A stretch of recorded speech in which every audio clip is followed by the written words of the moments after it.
Ahora veamos el glucagón, que se produce en las células alfa del islote pancreático.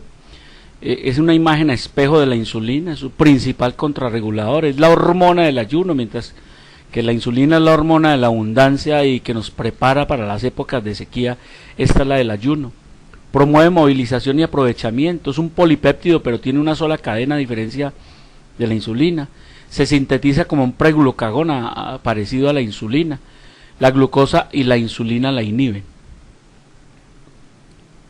El glucagón es un péptido entonces formado por 29 con un peso molecular de 3500 Dalton, que se secreta cuando la glicemia baja. El gen del glucagón está localizado en el cromosoma 2, acuérdense que el de la insulina en el 11.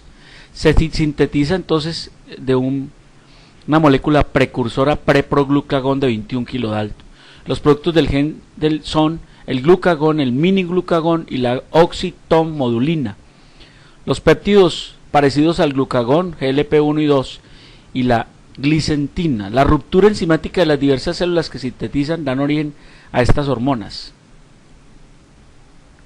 El mecanismo de acción es por medio de un receptor que se une al glucagón y es una glicoproteína membranal.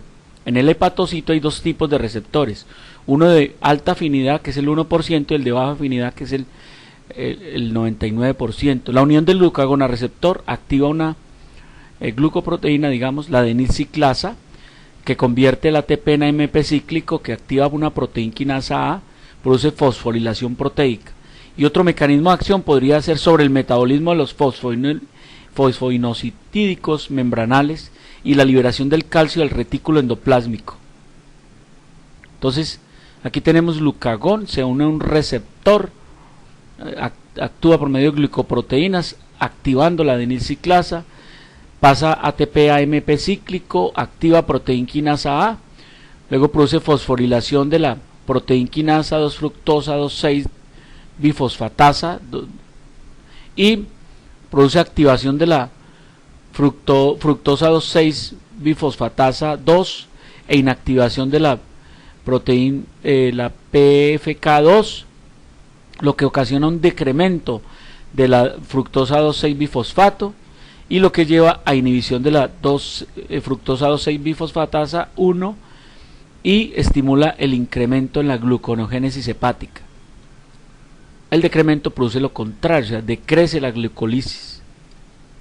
Entonces, los efectos en el hígado estimula glucogenólisis, gluconogénesis, formación de cuerpos cetónicos y proteólisis, todo lo contrario a la insulina, e inhibe la síntesis de glucógeno y de triglicéridos. En el tejido adiposo, este es el que activa la lipasa sensible a la hormona o la adipolítica, produce lipólisis, ¿cierto? El glucógeno en el hígado se degrada a glucosa 6-fosfata, el hígado sí es capaz de excretar glucosa a diferencia del tejido muscular, lo pasa a piruvato y hace que haya gluconogénesis a partir de aminoácidos, lactato, y hace lipólisis, los ácidos grasos van al hígado, se convierten en cetoácidos y a su vez también hace una especie de gluconogénesis hepática acá.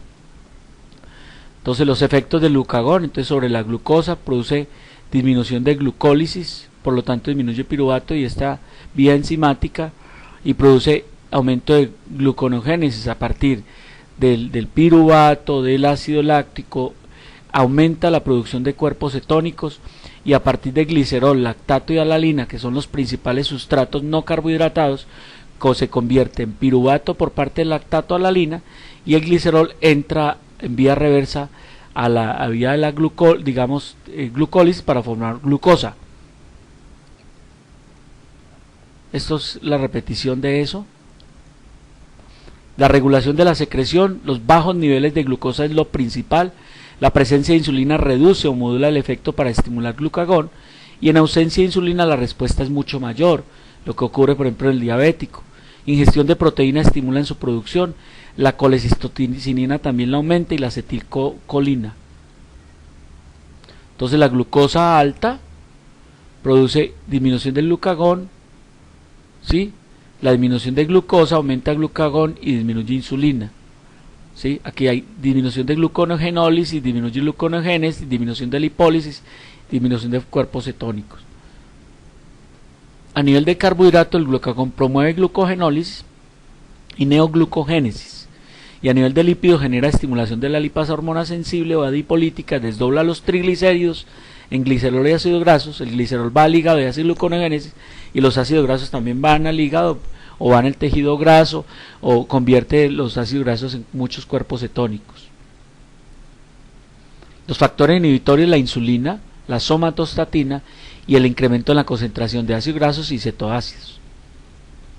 Entonces, el aumento de glucagón se superpone a la insulina y produce aumento de glucogenólisis, aumento de gluconeogénesis y aumento de cetogénesis.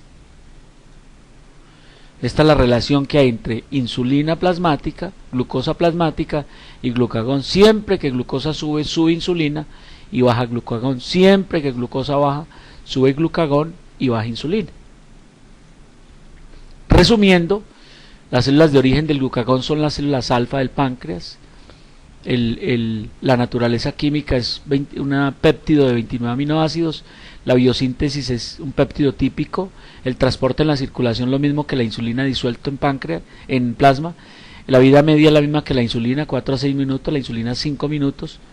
Afecta, estimulada por las concentraciones, digamos, los niveles plasmáticos de glucosa cuando está disminuida o cuando está aumentada los niveles de aminoácidos. Las células target son el hígado primariamente.